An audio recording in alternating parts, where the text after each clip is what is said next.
Welcome to today's webcast series presentation, Protect Soil Slopes and Walls with GEOWEB 3D Soil Confinement. My name is Beth Brooks, Director of Civil and Structural Engineer Media. Thank you for joining this webcast, which is sponsored by Presto GEOSYSTEMs. Before we begin today's presentation, first some general information about the webcast and the GoToWebcast platform. The views of the speakers and organizations participating in this webcast are their own and do not necessarily reflect those of Civil and Structural Engineer Media or its publisher, GEOWEB Group. If you have any technical difficulties while viewing this webcast, please submit questions or a brief explanation of your technical problem using the Question tab on GoToWebinar control panel, and a representative will assist you. During the webcast, you can also submit questions to our speaker using the same Question tab. Submit your questions at any time, and we will try to answer as many as we can later in the webcast. GEOWEB Group encourages group learning for our events. If you are viewing the live webcast with a group on one registered person's computer, that person must complete and submit the multiple viewer registration form for the group in order for everyone to earn credit. Download the multiple viewer registration form from the Handouts tab on the control panel, and submission instructions are on the form.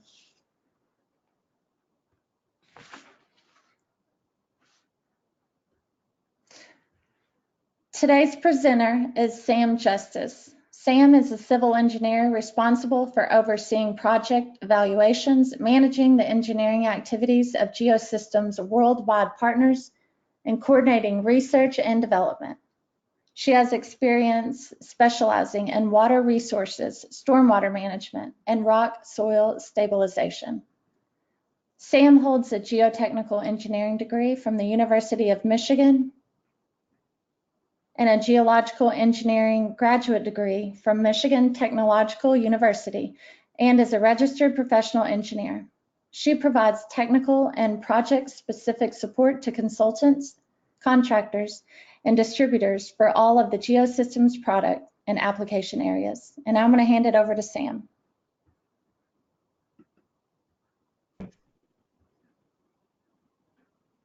Thank you, Beth.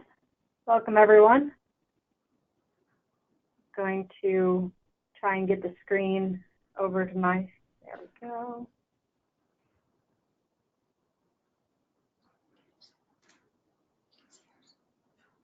Okay, hopefully everybody can see this now. Hope you're all having a good day so far. We're going to dive right in so there's enough time for questions at the end of the presentation. The focus of this presentation covers the ways to help protect steep slopes and retaining walls against surface erosion and stability issues. It also explains how we're building sustainable green infrastructure with geocell technologies. So we're going to be covering both steep slopes and retaining walls today. To us, this means sites where the slope angle is greater than 26 degrees or 2 horizontal to 1 vertical, and where walls where the face angle is greater than 70 degrees. We're going to cover causes of surface erosion and how they can contribute to failure, how the GEOWEB 3D geocellular system works to protect against erosive forces, and how to apply the system in different conditions. For steeper areas, we'll look at the different types of retaining wall systems, their attributes and features. And we're also going to touch briefly on how these types of systems can contribute to green infrastructure initiatives and goals. So we're going to start with a really quick overview of the broad causes of slope erosion. This applies to slope faces mostly, although it can also affect wall faces. The first and most obvious cause of soil erosion is water. High-intensity rainfall events and their resulting runoff can easily strip soil from a slope surface. Water flowing through the slope, typically in dam embankments or reservoir slopes, can cause erosion through piping. Piping is the subsurface erosion that creates soil pipes and then daylights at the slope face and continues to erode that face as the water goes downslope. And water movement along the shoreline or wave action can erode slopes and even take out improperly sized riprap stones. Mass movements or erosion by gravity can cause surface slope failures. This is most common on oversteepened slopes and can happen simultaneously with other erosive forces. If higher than anticipated loads are applied at the crest of a slope, it can also lead to failure, and for a very bad day for that crane operator. Wind erosion is tricky, and it's not something typically handled by the GEOWEB system, but if the native soil on site is very dry and fine-grained, adding surface protection through our 3D system can help limit this amount of erosion. And finally, while not truly considered erosion, misapplying erosion control blankets or turf reinforcement mats can lead to slope surface failures and the required installation of more stable slope protection systems. So with all of that refreshed in our minds, we're going to move on to describing what the GEOWEB 3D soil confinement system really is. The GEOWEB system is a 3D cellular network made from HDPE, high-density polyethylene, and consists of two main attributes. The first is the cell, or the container size. The cells come in 3 diameters and heights of 3, 4, 6, and 8 inches. Use of the appropriate cell dimensions depends on the project details and your loading requirements. The second attribute of the system is the infill material. There are 3 main infill types, depending on the type of protection that's needed. The standard infill materials are topsoil with vegetation, aggregate stone, or concrete. The system components are all of the supporting engineered accessories that help the GEOWEB system protect your slope or wall face. So I've got a simplified diagram here to show how the different system components can interact with the GEOWEB material to form a complete system. We're going to talk about each of these components individually next. And to begin, we have our slope with some standard dimensions. The first thing to go down is a geosynthetic layer, which can be a geotextile, a geomembrane, geogrid, or any type of similar product.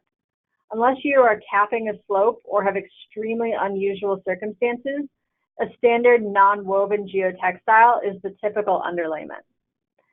Then the GEOWEB material gets put in place. Note how the material has a horizontal turn near the top of the slope. This is important for crest anchorage and for protecting the material from erosion at the slope interface. We have 2 options for anchoring. One is using stakes or pin anchors. These are placed mid-slope and at the crest, and the number of spacing of these stakes is project dependent. The other option is to use tendons, a load transfer device, and a dead man at the crest, with the dead man typically being a buried pipe, a concrete anchor, or rock anchors. The GEOWEB material is then filled in with your desired infill material, and if you're vegetating, an erosion control blanket is used until vegetation is established. So the Attra key is the first component of a completely integrated system. It connects each individual GEOWEB panel into a single section that covers your entire slope face. They're made from HDPE, so they're corrosion resistant, and they have a faster installation of the GEOWEB sections than something like staples. The keys will last the lifetime of the project, ensuring that the slope is protected and the GEOWEB system will not fail under its anticipated loads. On steep slopes, where the native soil is highly erodible or over surfaces that can't be punctured, a tendon system is used to suspend the sections over the surface. Tendon clips transfer the load from heavy infill materials to the tendons and the crest anchorage system. The tendon type and the spacing for those tendons are determined for each specific project.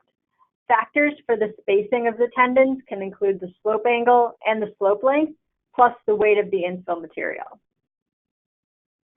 The GEOWEB system works in multiple ways to protect the slope surface. It prevents significant movement of the soil by confining that soil into individual cells or containers. By separating the soil into smaller contained compartments, the system resists mobilization of the entire slope face due to hydraulic loads and prevents soil erosion. The system provides a way to fully vegetate slope surfaces that otherwise could not support sustainable plant life and increases the overall slope stability by interlocking with the vegetative root zone. Vegetated slopes are the most popular option for slope protection because they are the most natural looking and require little to no maintenance. These images illustrate how the GEOWEB 3D structure protects that surface slope from water flow. You can see on the unprotected slope, water cuts its way through the surface, creating rills and gullies. The 3D structure of the GEOWEB panels keeps the soil contained as water flows over the surface to resist movement. Now, this is an important point. Proper installation of the GEOWEB system includes embedding the material into the crest of the slope. This prevents water from flowing beneath the GEOWEB panels and undermining the system. So no rills or gullies are forming underneath that could lead to failure. Permeable slopes with an aggregate fill can be installed where high rainfall is anticipated. This approach can aid in the design of the project by limiting runoff from the slopes and allowing the water to permeate through to the underlying soil. Hard armor slopes with concrete fill are most beneficial where very high water flows are anticipated, such as at dam spillways or along channel walls. So here's a list of some typical project areas where the GEOWEB system is used. This is not an exhaustive list by any means, but it does give a good idea of the range of applications where the GEOWEB system is beneficial. Going forward, I'm going to use case studies to show how the GEOWEB system can be applied in different applications. And our first application type is going to be vegetated slopes. This was a vegetated slope over a rock face at a solid waste transfer facility with very long, steep slopes. Project constraints meant they had to leave the one-to-one slope of soft, highly erodible shale in place. They couldn't make it any shallower. The 4-inch deep GEOWEB system would provide the necessary depth of soil to grow proper vegetation. Typical standards for soil depth range from 4 inches to 6 inches for new soil growth, so check your local listings. Tendons were used because the stakes would only cause the shale to fracture and erode further. The geotextile and GEOWEB materials were laid over the slope with very little slope preparation required. And here you can see them filling the cells with topsoil. After the topsoil is placed, hydroseeding and erosion control blanket were used to help promote vegetation growth. The GEOWEB layer should be covered with surface protection sized for hydraulic conditions anticipated to protect against cell infill or seed washout prior to the establishment of vegetation. And here is the finished product a couple months later. With vegetation nearly fully established, the slope is going to last the lifetime of this facility. Okay, so our next case study is not necessarily a steep slope, but it does show how the system works along a shoreline embankment of a large pond, where we're going to see wave and water action. This is also a vegetated system and was used to help stabilize the embankment to prevent further erosion. Sheet piles were put in place to allow for a dry construction environment. This time, the GEOWEB panels were anchored using stakes because the slope angle and the slope height were both very low. The GEOWEB sections were filled with native soil from the pond, so the same plants would grow over this area, creating a seamless look. Once the GEOWEB system was in place, the sheet piles were removed so the water could come back in. Now there's a thriving water garden in place with a much more attractive and stable shoreline that requires very little maintenance. So moving on, our next application type is going to be aggregate slopes. This was a steep slope adjacent to a railroad track. Here, vegetation was not enough to hold the the slope in place, and after several record rainfall events had saturated the slope, and it eventually caused a slide that closed down the railroad track. The existing vegetation was removed and the slope was graded using a spider excavator before the placement of the GEOWEB system. A non-woven geotextile was placed underneath the system as well. This helps to keep the aggregate in place and prevents it from getting underneath the GEOWEB panels, which could cause damage to the system. Here you can see that crest anchor trench that I've mentioned, which was sized for both the tendons and the dead man pipe. The dead man is sized based on project specifications and load requirements. This trench is very important in that it prevents water from getting underneath the GEOWEB panels and eroding that soil under the system. The geotextile is also terminated in this trench, as well as the panels. So it's a multi-use trench. You don't have to dig multiple at the crest. The GEOWEB sections expand like an accordion, so the tendons can be threaded through the unexpanded sections for easy installation, and then secured to your crest anchorage, that dead man pipe. A single worker can carry an unexpanded section of GEOWEB material, so it's best to get this as much done before they're expanded. And then the GEOWEB sections are then draped over the slope face and secured with those ATRA connection keys that we had talked about. Enough panels are pre-connected to reach the full length of the slope.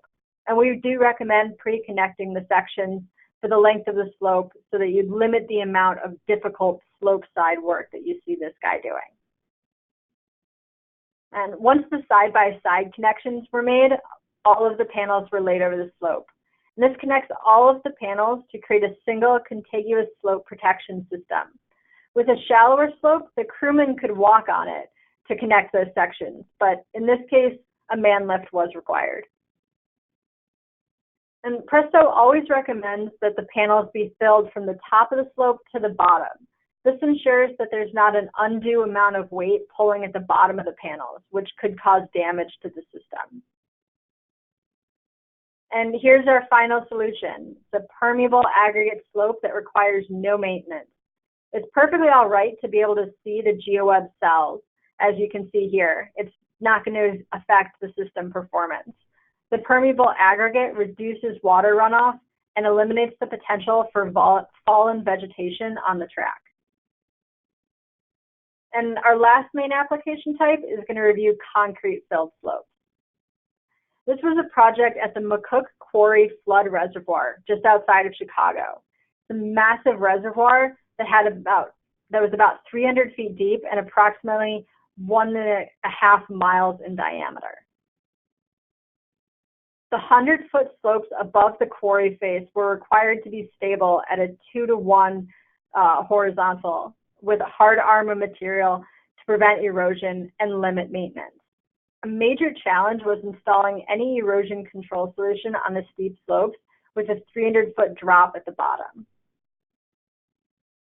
The U.S. Army Corps of Engineers selected the GEOWEB material for its versatility in allowing both aggregate and concrete fill on the same slope system. Here you can see them pouring and finishing the concrete. The concrete is poured in place without any additional reinforcement or formwork required, making this an easier installation than with traditional reinforced concrete, although much handwork is required as machines were not safe on the slope. So now we're going to pivot from slopes to retaining walls with a discussion on the fundamentals of retaining walls. GEOWEB retaining walls are in many ways similar to other mechanically stabilized earth or MSE wall systems, but there are a couple key advantages to using geocellular systems to build these types of walls. It's useful to know the terminology of slopes versus walls. Slopes have a batter of 20 degrees or more, are technically known as steep slopes, not walls. Note, we're now looking at the angle from the vertical, whereas before we were looking at the angle from the horizontal. So a 20-degree batter is the same as 70 degrees from the flat toe of the structure. So just two different ways of saying the same thing. And the methods for designing steep slopes are what we covered previously and are going to be different than how you design for wall systems. Well, with walls, we think in terms of bearing capacity, overturning, and sliding. With steep slopes, we're very often concerned with the slope stability analysis. So two different ways of thinking.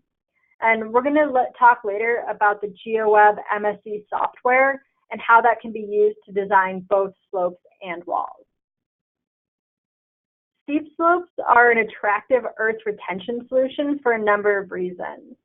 One of the biggest benefits is the ability to build a solution that fits well with the surroundings and fits within tight space constraints.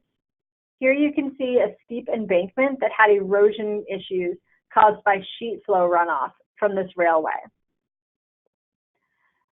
And here you can see some volunteer vegetation starting to develop in this semi-arid environment. Also note, erosion in this area is not protected by the GeoWeb system. Another advantage of the steep slopes is that vegetation can flourish with geocell slopes because there's more horizontal area to allow that root growth. So like we talked about before, the GeoWeb system helps hold vegetation to your slope, and you're going to eliminate a lot of that potential runoff. Walls are defined as structures with a batter of less than 20 degrees. So we're getting very close to vertical here. There's really no limit to how high vertically they can go with GeoWeb retaining walls. The wall pictured here is interesting due to both its varying toe elevation as well as its stability as a solution where the wall sits on a slope beneath the toe. So we have both a slope and a wall on top of it. Very interesting design conditions to work with. This photo shows that same wall once it's been fully vegetated. You can see how the wall blends nicely with its surroundings, including that slope at the toe. The decision as to whether to use a wall versus a steep slope for a project depends on the site topography, the end use of the system, and the soil properties. A majority of GeoWeb walls are vegetated, and the vegetation is a core advantage of the GeoWeb earth retention system. Walls may be vegetated for a variety of reasons, including aesthetics and stormwater infiltration. The vegetation can capture the stormwater runoff from hard pavements above or directly capture water from rain events. The water integrates naturally into the groundwater system or evaporates through plant transportation. Moving forward, there are two classes of retaining walls based on their structure, called gravity walls and reinforced walls.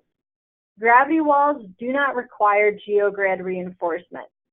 8 feet high is typically accepted as the maximum height of gravity walls, but these walls can go taller if they're used as a thin fascia against a weathered rock or a hard clay wall. It's important to know that fascia does not handle the global stability of those type of walls. So the wall must already be stable, and then the GeoWeb system is used as a fascia to allow vegetation growth. Gravity walls and slopes are designed and built with GeoWeb panels having about 3 to 7 cells, so about 3 to 7 feet deep into the wall face. Because the GeoWeb gravity panel walls do not require any tieback reinforcement, they are effective in areas with limited space where you don't have a lot of excavation room. A majority of GeoWeb walls and slopes involve soil reinforcement using geogrids, making them reinforced walls. General principles of reinforcement are the same as with other types of MSE slopes and walls, just incorporating the GeoWeb system at the base. In most cases, the GeoWeb material is filled with topsoil for vegetation or gravel if you think vegetation isn't going to grow well. So with that quick introduction between gravity and reinforced walls, we're going to talk about why one would choose a GeoWeb earth retention system. And aesthetics and cost are compelling reasons. The primary benefit of geocell walls is to create a stable, natural living structure with vegetation for aesthetic appeal. The open front fascia allows rainwater to infiltrate, and the wall structure can also absorb some runoff from the top of the wall, such as from parking lots. Compared to many other wall systems, GEOWEB walls have a lower carbon footprint for manufacturing and transportation, and are a cool city solution rather than having a heat island effect. So it allows for evaporation of heat rather than concentrating it as you might on steel reinforced walls. One of the most significant benefits to using the GEOWEB wall is its relative lightweight compared to concrete MSE walls, and its ability to tolerate reasonable differential settlement. Here you can see the walls are being constructed in close proximity to extremely wet rice fields. And the vegetation is starting in the finished wall and the slopes, and it's blending nicely with those natural surroundings. And when we say reasonable differential settlement, we're talking on the order of a couple centimeters, 1 to 2 inches, which is going to be significantly higher than a concrete MSE wall can stake, but we're not talking about, feet worth of differential settlement. So just something to keep in mind. And this slide illustrates the powerful forces that floods and earthquakes can have. And this is obviously pretty devastating. It's from the large typhoon and earthquake that happened in Japan a couple years ago. Flexibility, durability, and the ease of design are important features of GEOWEB systems. GEOWEB walls and slopes are the preferred solution when dealing with poor soils with significant settlement potential. The GEOWEB walls have been proven to be able to be resistant to tremendous earthquake forces. And you can see what happened here in the tsunami. It's obviously going to take a lot to be able to withstand something like this. And we do have some GEOWEB walls out in that area. So we had a steepened slope that saw a major shaking event during that earthquake and subsequent tsunami, resulting in the sliding of the whole slope. And you can see the GEOWEB wall system sustained no damage, but there were concrete flumes that were a part of it that were significantly broken and damaged. A rigid concrete MSE wall would have been damaged in the same way if it had been used here. Would have caused significantly more damage, both in terms of potential life loss and having to rebuild. Additionally, resistance to chemicals, water, and the freeze-thaw cycle are benefits to using this GEOWEB system because they're made of that high-density polyethylene, HDP, which is chemically inert. The GEOWEB walls pass water freely behind the fascia through the cell wall perforations, so there's no hydrostatic buildup occurring that you can't see. And you have a reduced potential for spalling and cracking because it is that long-lasting HDPE material. So you don't have to worry about the system falling apart because it's exposed to sunlight. Walls can also be used for vegetated channel construction. The wall design can vary the infill type, the wall batter, so what that slope angle is, or the reinforcement type, depending on the site conditions. And it can all happen within one overall wall system. So there's great flexibility in meeting different site conditions with a single system. As I said, walls can be built in channels that have limited space, such as through neighborhoods, without the need for heavy unloading delivery vehicles or large construction equipment. The small required construction footprint is well received by residents of neighborhood projects. GEOWEB wall systems can be built in areas with challenging site conditions, including space constraints, rock covering or other fascia-only projects, and if they're adjacent to exiting infrastructure with limited lane closure challenges. So if you're right next to a road that you can't close down, having the small footprint that doesn't require you to shut that road down is a great benefit. Ease of construction, such as around pipe culverts, as shown in the case of the wall in this photo, is an important benefit for the GEOWEB wall system. There's no loss of structural integrity due to the contiguous connections between each panel. The GEOWEB sections are easily trimmed to fit the large culvert. We often hear from workers that it's easy to field fit the GEOWEB panels in place.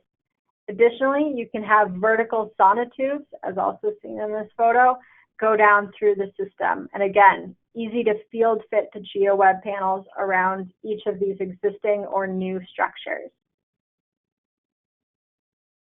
The flexibility of the GEOWEB panels also allows for walls to conform to the existing landscape and structures.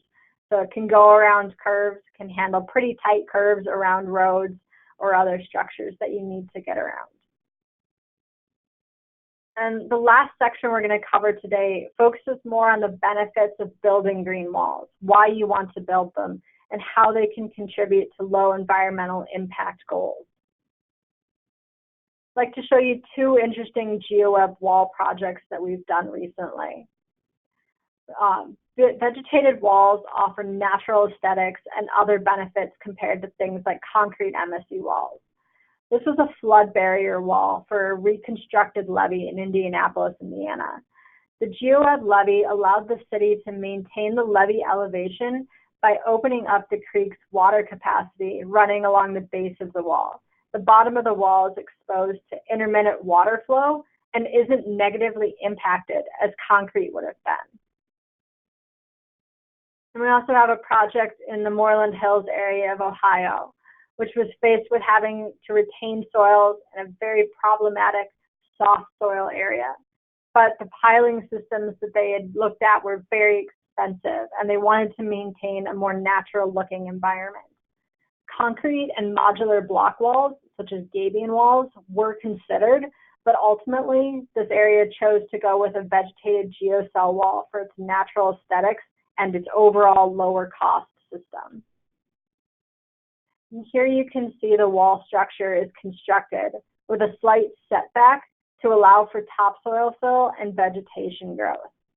The backfill soil behind the GEOWEB panels is a good drainable aggregate soil mix. You want that drainage so that you're not getting water and hydrostatic buildup behind the wall. The wall can be seeded either by mixing the seed in the soil before you install it or by hydro-seeding the whole wall face once installation is complete. The system's inherent ability to withstand some differential settlement in soft soil environments was extremely important in this site. The wall had varying heights along its length, which was also easily accommodated by the geocell system. By using a GEOWEB wall, they didn't have to bring in invasive equipment such as augers or H-piles. They were able to speed the installation process. And here is that completely vegetated wall. The horizontal terraces allow rainwater collection, helping to minimize runoff and erosion. And pretty much any type of grass or flowering vegetation is going to survive in these walls. So by using your local vegetation, your upkeep is kept to a minimum.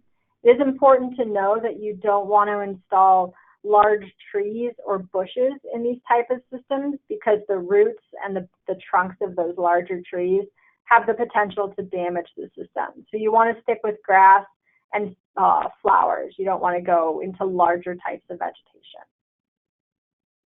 So this is a quick plug for our engineering team here at Presto, including myself.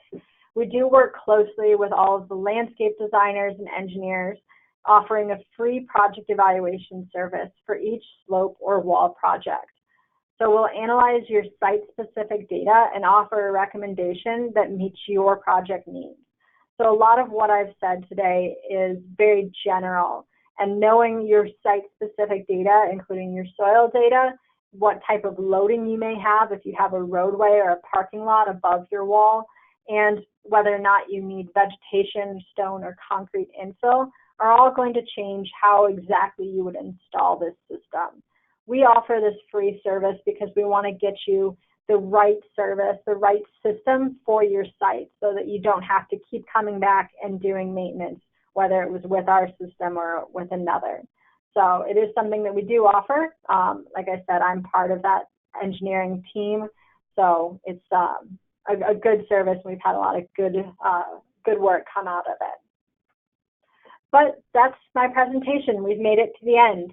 So you can see there are a lot of options for both steep slopes and walls that can fit your site-specific project needs.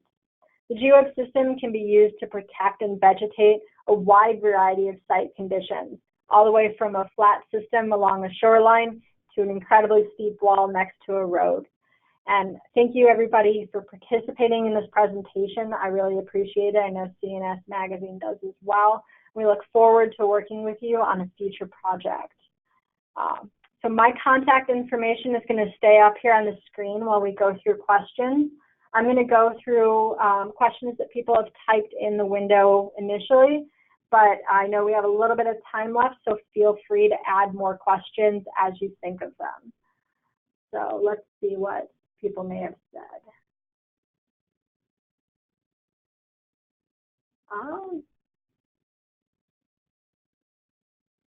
Very small windows.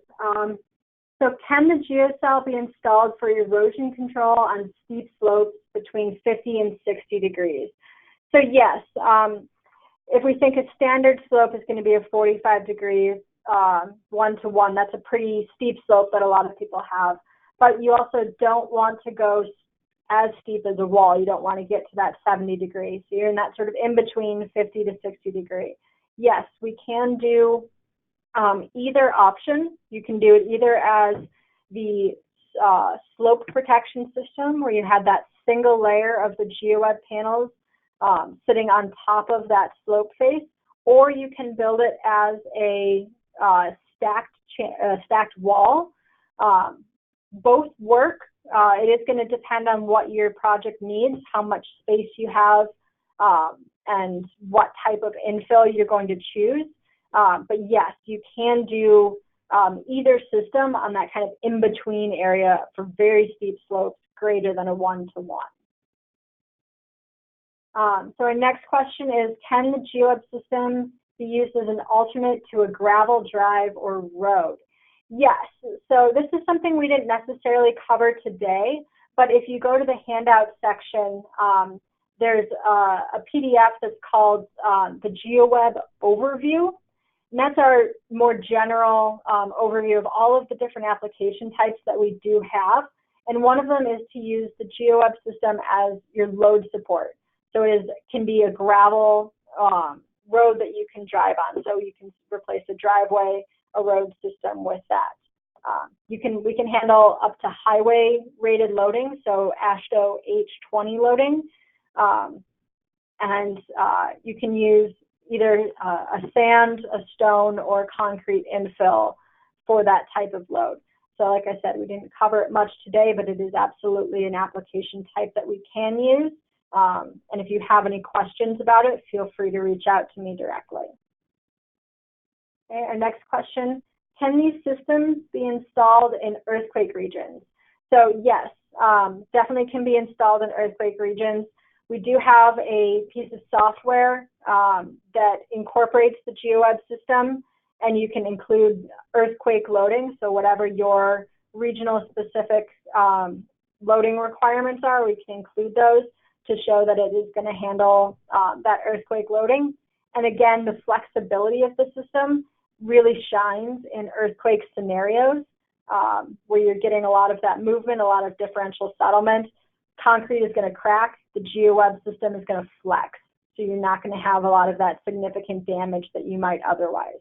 So yes, the GEOWEB system works very well in earthquake-prone environments.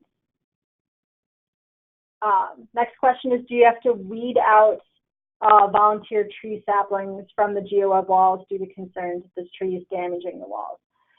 Yes, you do want to keep an eye on that. So that's going to be really, if you have a vegetated system, part of your maintenance plan. If you need to mow it, that's something you can do.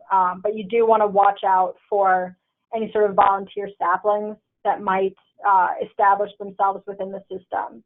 You don't want them to grow large enough or to have enough root penetration that they're going to damage the GEOWEB panels.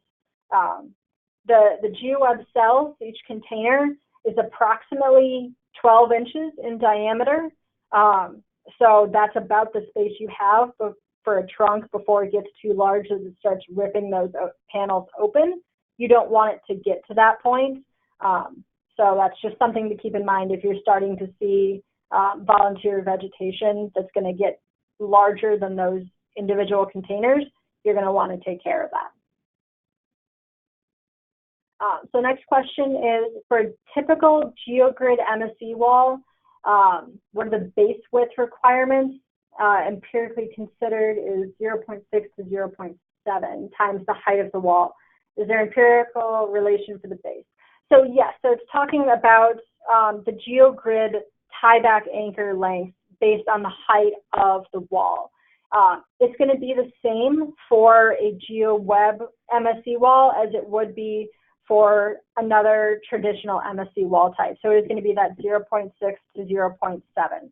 So if you have a 10-foot high wall, you want your GeoGrid to be 6 to 7 feet in length. And that's going to be your minimum. If you had, as we talked about, the earthquake environment that you need to consider, your GeoGrid may be longer. But yes, you do have that minimum length that's going to correspond to the height of the wall. So next question, how does the GeoWeb perform in saltwater wave slopes? So it is not going to react to salt water. That HDPE, the plastic that it's made of, is chemically inert, so it's not going to have any adverse reaction to salt water specifically, or any type of water. It's not going to become brittle. It's not going to crack or degrade over time due to exposure like that. And I mentioned briefly the shoreline environment, but yes, it can handle shoreline and wave action. The specific amount of wave action you have is going to dictate exactly how the system is going to need to be constructed. And again, that's something that we are open to helping with, but it can handle that type of environment quite well. And we have done it in the past, so if you're curious about case studies where something like that has been shown, we do have those available. Okay. So there was next one, saw a terracotta appearing face, so these HDPE. So yes, so the base color of HDPE is going to be black, but you can get it in either a sort of army green color or that terracotta brown color. And those are for wall systems where, so it helps blend in a little bit better. So if you had a vegetated wall, you would choose the green color so that it blends. If you were in a more arid environment, you might choose the brown so that it blends in with the soil that doesn't have vegetation. But those are just additive colors. They are still the same HDPE, corrosion resistant, chemically inert as the black panels. So they're going to have the same properties, just a different color. Let's see. Is the HDPE UV resistant? Yes. We do put a UV stabilizer in the resin mix so that it can be exposed to sunlight, and there's not going to be any issues. It's not going to become brittle or fracture. The stabilizer is expected to last greater than 50 years. So there should be no issues with having the system being exposed to sunlight. Are there any sites in Northern Virginia? So if you do have questions about sites that are near you, I recommend you email me and we can talk about sites that are close to you, and also connect you with our distributor that's going to be near you. So we are based in northern Wisconsin, but we do have distributors in every state and every country, so that you can talk with somebody local, and they're going to have a lot of that good local information. They're going to know the contractors that have done this before and are going to be able to help you with that. So if you are curious about where this has been used near you, feel free to contact me and we can connect you with that kind of information. Let's see. So there's a question about cost, both about the installation initial cost and then lifetime sort of maintenance cost. we don't have a hard specific number on what exactly the cost is compared to, say, a gabion basket wall or a concrete MSE wall, because it is going to depend on what your different system requirements are. But in general, you're going to have approximately the same upfront cost for installation between a GEOWEB MSE wall and a concrete MSE wall. And then overall lifetime maintenance is going to be the same or less. The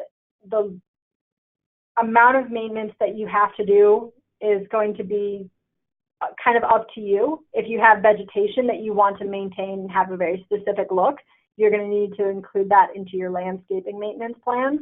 But if you're just going to let it, naturally flower, or if you have stone, you don't really have to do much maintenance with that other than that visual inspection to make sure that volunteer vegetation isn't establishing itself. And that's going to be fairly similar to what you'd have for a concrete MSE wall. But over the lifetime of the project, concrete is going to need a bit more upkeep maintenance, just to make sure that you're not seeing any spalling, any cracking, not having any hydrostatic pressures build up behind the concrete. You don't have to do any of that with the GEOWEB wall. So, like I said, we don't have hard numbers on that, but if you are curious about pricing, again, feel free to contact me and we can get you some ballpark numbers, and you can go and see if that's going to be something that works for your site. Let's see.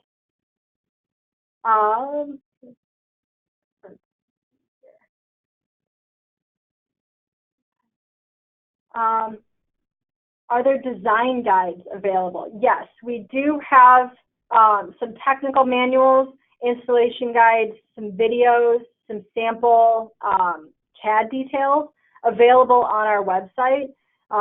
And also you can request a download of that MSE software that I've spoken about. So these are all available for free, downloaded from our website. You can use that design software to see how the system is going to work for you. You can use the technical guides and the installation manuals to figure out how exactly you would go about installing the system, that sort of thing. And again, if you have specific questions that you're not seeing answers to, or you just want to talk more about how the system could work for your site, if you feel you have special conditions, feel free to contact me. My info, again, is on the screen. We also have a contact us link on our website that you can use, and it comes to the entire engineering team here. So there are definitely ways to get a hold of us, but we do have a lot of good information available on our website. So it looks like I've covered all of the questions that are shown here. So Beth, I'm going to send it back to you for any final housekeeping items you have. Okay. Okay, thank you, Sam.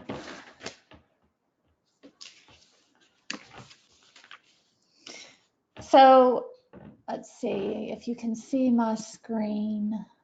I believe you can. Okay. So as we finish up, go ahead and download your certificate of completion from the handout section. After downloading the certificate, make sure you enter your name and print it and save a copy of the PDF. If you missed our note at the beginning and you are watching the live webcast with a group on one person's computer, please download the multiple viewer registration form and complete and submit the form to receive credit. We're going to need this information in case you are audited and we are contacted to verify this continuing education activity. Additionally, this webcast has been recorded and it will be archived on csengineermag.com/continuing-education. Archive viewers must pass a quiz in order to download a certificate of completion. And that about wraps it up. Thank you so much, Sam and Presto Geosystems, and thank you for all that logged on and watched this webinar. This ends today's webcast.